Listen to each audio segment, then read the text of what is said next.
Good morning, everyone, and welcome to CVHP News. I'm Sonora Scott. It's Thursday, March 5th. Well, San Angelo police have identified the person found dead in the Red Arroyo yesterday. Police say the drowning victim is 68-year-old Samuel Cisneros.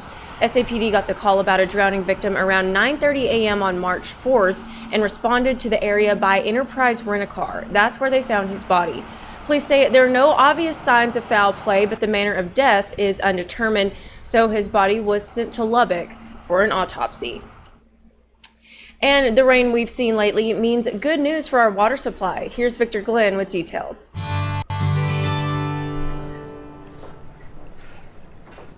San Angelo and the surrounding areas are getting some much-needed rain, helping to raise local reservoir levels and bolster water supplies.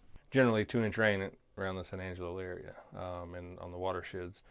A little bit more to the north up around the Abilene area. But that being said, in looking at the watersheds right now, we have some slight increases in our area reservoirs. Most notably are the ones at Twin Buttes and O.H. Abbey, which are our two main water supplies.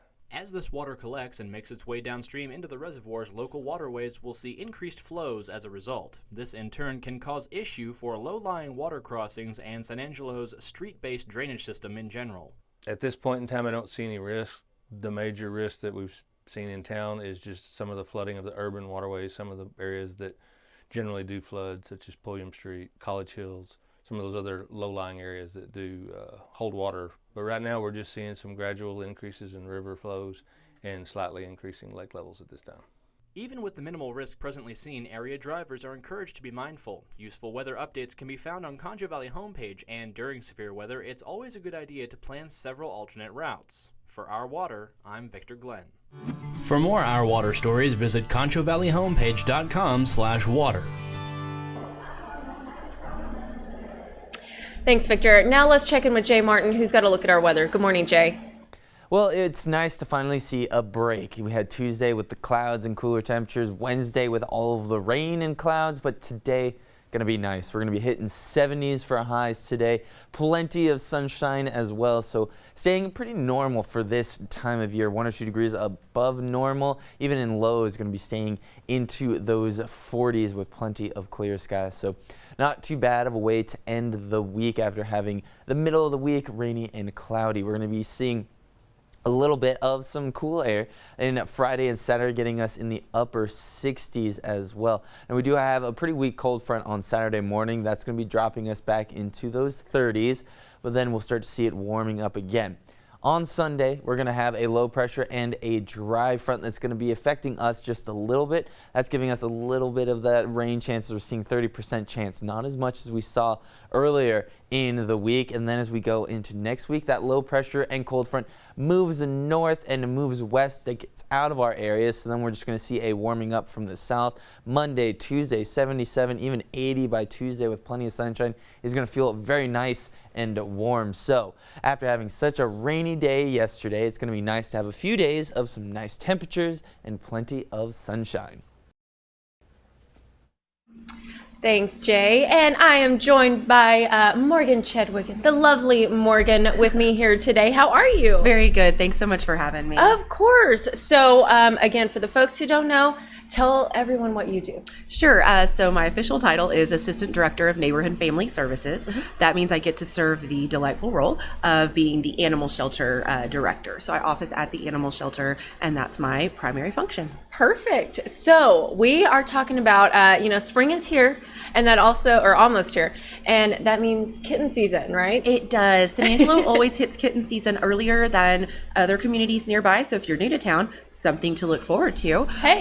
But we are on this Pets Alive journey. We are trying to get to a 90% release rate. We think our community is well served by that journey and where we're going to be in just a couple years, hopefully. But I do so much appreciate the opportunity to talk about our most vulnerable folks, which is our neonatals, particularly kittens. So there's lots of information to share and get out there so we can have a successful time. Perfect. So let's get started. What's the first thing folks need to know? So So first, if you see kittens, first, if you have cats that you're feeding, or you have a mama cat that wanders up, spay your girls now. It's a really great opportunity to just get ahead of it. It's one less thing to worry about. There are some opportunities through Concho Valley Paws. Certainly follow them on Facebook and see what opportunities they have for assistance. But when in doubt, just take them in. Just take them into your local veterinarian, get them spayed. It is required by city ordinance. Some folks say, well, I've been feeding this girl for about a month. I don't know if she really has an owner. Well, she's probably your cat now. Yeah, she's yours. Also, it's required anyway. So just go ahead and take her in and get her spayed. It's way easier to get ahead of this than to suffer through possibly several months of her just getting pregnant again and again.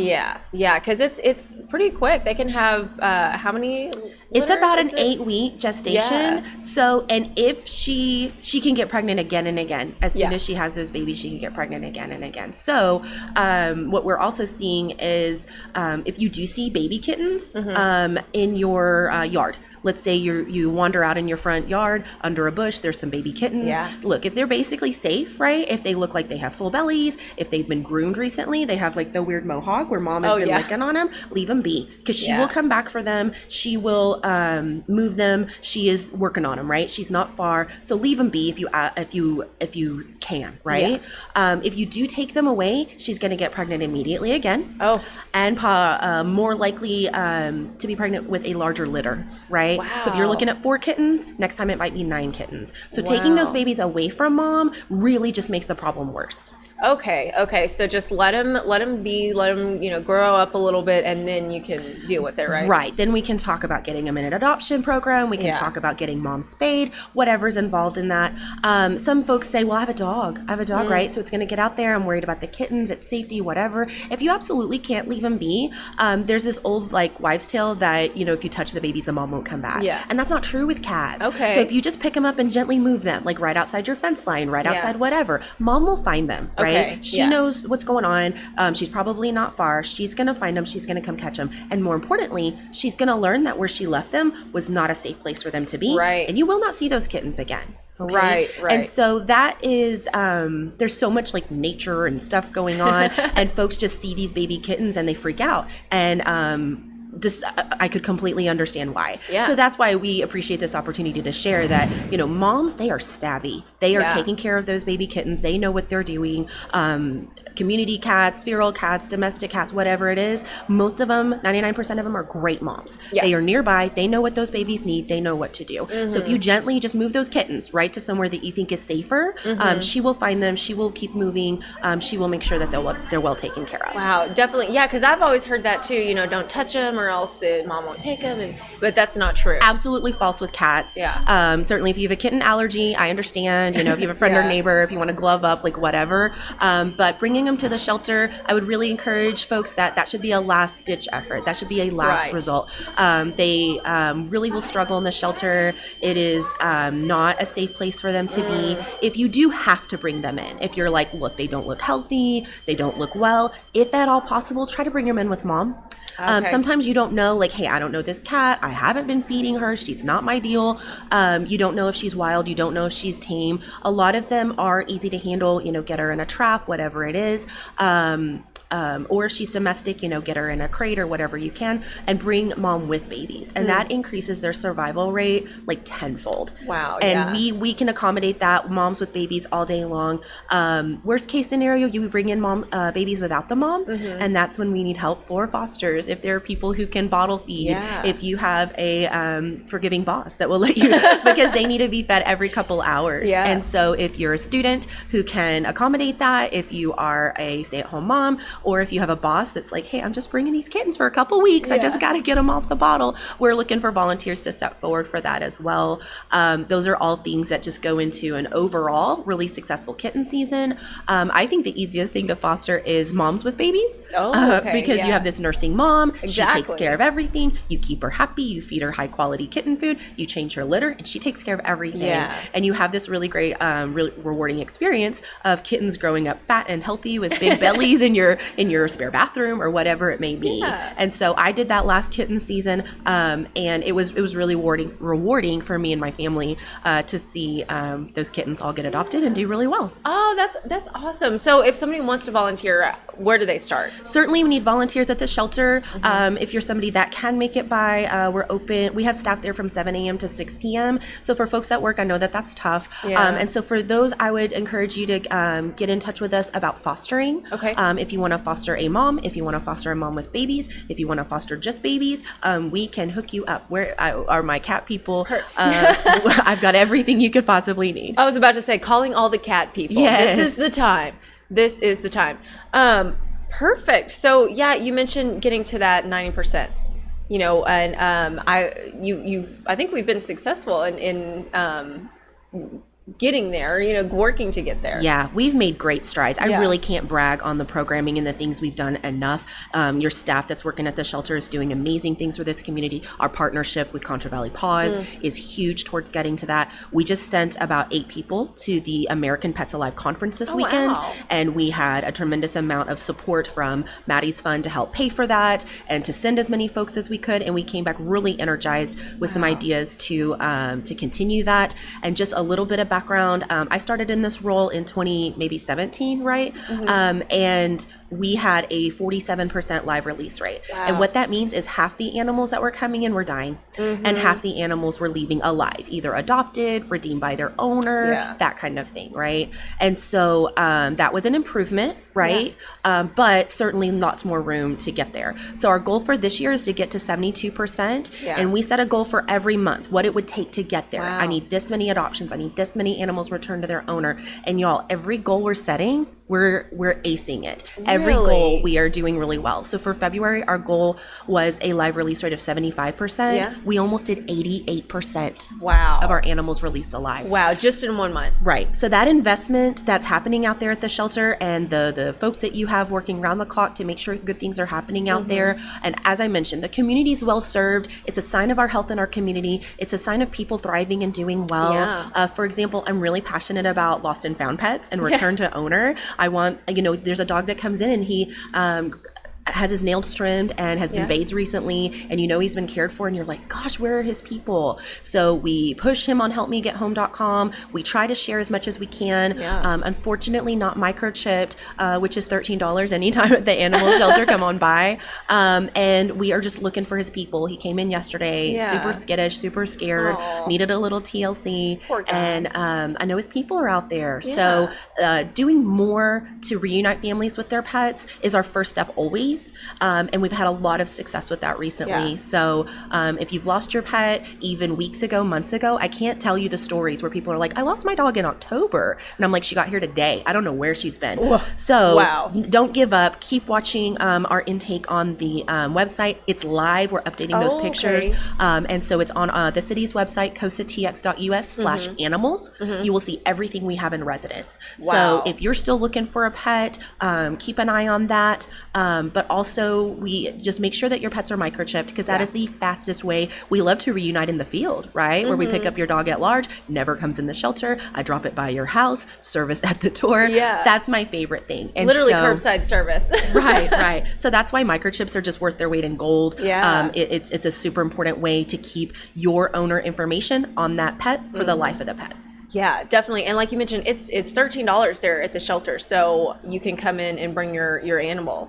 Right, to it. anytime. Yeah. Come on by. And so if you have a pet and you're not sure if it's microchipped, or you need to get a microchip, just come by the shelter. We'll handle that. And our microchip, there's no annual fee. That information stays with, like I said, the life of the pet. So it's $13, and you never have to think about it again. Yeah, exactly. And so unfortunately, if something does happen, they get lost. It's easy. It's quick. Y'all have the scanners out in the field. You can just, bam. Absolutely. Done. Return. And Good Samaritans. I can't tell you how many people come in and they're like, I found this dog at the KOA, or I found this dog at the whatever park. And they take it to whatever's the closest veterinarian and scan it. And so we have a lot of just good folks working in the community and connecting in the community. So if your pet's microchipped, I may never even see it. And that's even better, because the shelters, since we're an open shelter, it's always a hotbed of disease. We are always fighting whatever's going on in the community. We're a cross section of that. So when there's a really bad kennel cough situation, or there's a really bad parvo situation, that's coming in the shelter.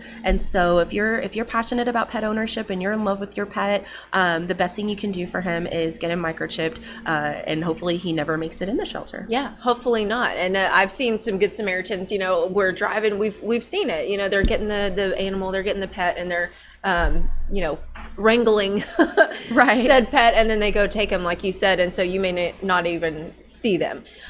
So what are some other services that the community can find there with y'all? Sure, certainly always adoptions. Adoptions are always something that's going on. And one thing we really need for our pets right now is short-term fosters, right? So let's say that you can't make the commitment to foster. Hey, spring break's coming up. I'm going to be out of town. I don't have a way to handle this. Or hey, I live in an apartment. I haven't paid the pet deposit. It's not something I can really accommodate. Do you know what you can also do is just a play date? Hey, I'm going to go run some errands. I'd like to take a dog with me. I'm in love with this breed of dog. Great. I have 3 of them. Which would you like? Which one? And you take it to Starbucks. You get it a puppuccino. You take it for a walk at the dog park. You just have like a fun day. And that's something that goes so far towards the enrichment of our dogs, particularly our long stay dogs. It's not uncommon that once you adopt this kind of pets alive mentality, that you have some dogs that you keep around for quite a while, right? That there's nothing behaviorally wrong with these animals, nothing medically wrong, but they just get passed over again and again for adopters, and their time will come. But in the meanwhile, they're at a shelter, which is a very stressful environment. So if you're somebody that's like, hey, I've got a random day off, or hey, I'm going to go run some errands this afternoon, see if you can do it with a dog. Because they can always use that break and that TLC and time one-on-one with somebody to really just for their mental health. If anything. And for ours too, like you say, folks who can't have pets or can't, that's a good break and a good kind of getaway and fun therapy for us too, as humans. If you do live in an apartment or the dorms or whatever it is, and you can't have a pet with you, what a great way to still get that cuddle time. I know. Who doesn't want to cuddle with a cute puppy? Yes. Perfect. Well, Morgan, thank you so very much for coming in. Is there anything else you want to share with the folks? I really want folks to be proud of what we're doing at the animal shelter. There's a lot of information out there, and there's a lot of discussions going on. And at the end of the day, good things are happening. Good. And you can be proud of what's happening. And please share. So find them on Facebook. You can give them a call. They're on the city's website. Just do some Googling, as we say, and get involved if you can. And if not, there's plenty of other ways to get involved. For sure. Definitely. Well, thanks again for coming in, and thank you all for joining us for CVHP News. Don't forget to follow us on social media and download our free app. All you got to do is search Concho Valley Homepage in your app store. That's all for right now, but hey, we're going to see you right back here tomorrow morning. Have a great day, everybody.